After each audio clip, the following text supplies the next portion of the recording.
Assalamualaikum dan salam sejahtera. Bertemu lagi di Ayung's Kitchen. Untuk menu kali ni, Ayung nak kongsikan resepi pucuk ubi masak lemak dengan tempe. Ialah sejenis hidangan kampung yang menyelerakan, menggabungkan pucuk ubi rebus, tempe yang dipotong dadu, udang kering dan juga santan. Ia dimasak dengan kuah santan pekat, menghasilkan rasa lemak berkrim dan sangat sesuai dimakan dengan nasi panas, sambal belacan dan ikan kering. Jom kita mula masak. Bahan-bahannya: di sini pucuk ubi Ayung rebus hingga empuk dengan sedikit garam.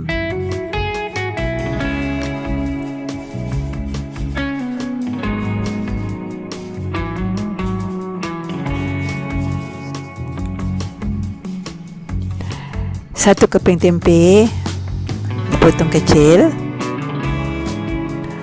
Satu batang serai yang telah siap diketuk. Satu genggam udang kering yang telah direndam dan dituskan airnya. 3 ulas bawang putih. Setengah biji bawang besar yang dipotong kecil juga. 1 keping asam keping. Serbuk perasa dan garam secukupnya. 1 paket santan kotak. Bawang putih, bawang besar dan udang kering kita masukkan dalam blender.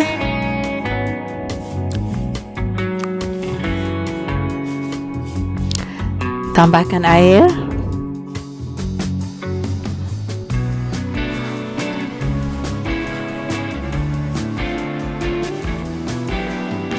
Kisar semuanya sehingga halus.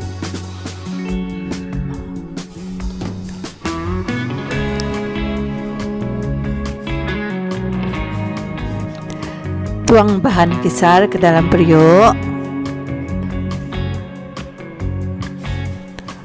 dan masukkan serai yang telah diketuk tadi.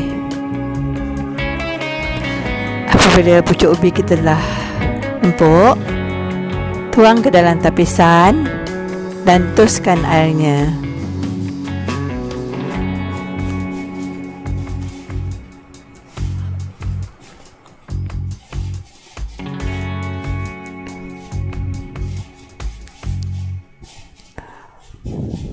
Kemudian masukkan pucuk ubi yang telah ditus tadi ke dalam kuah lemak.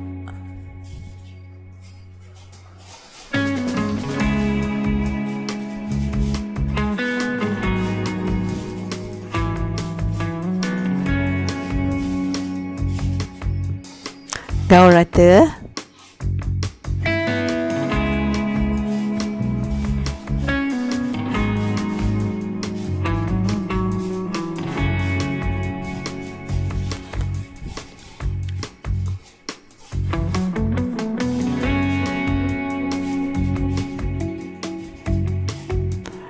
Kemudian kita boleh masukkan santan. Di sini Ayung gunakan lebih kurang setengah kotak santan.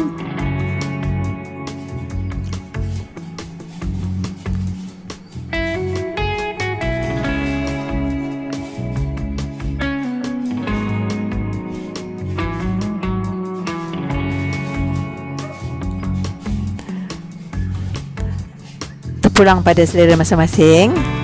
Kalau nak kuah pekat boleh gunakan lebih santan.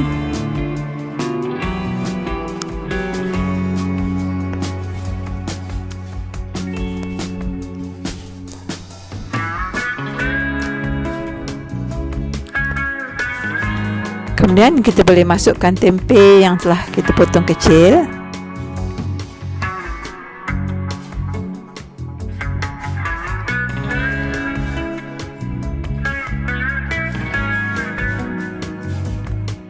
Masukkan asam keping, serbuk perasa dan juga garam. Selesaikan ikut cita rasa masing-masing.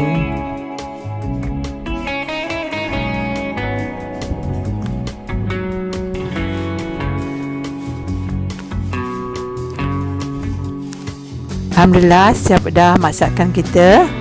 Pucuk ubi masak lemak dengan tempeh siap untuk dihidangkan. Terima kasih kawan kerana sudi menonton dan sehingga bertemu lagi di video yang akan datang.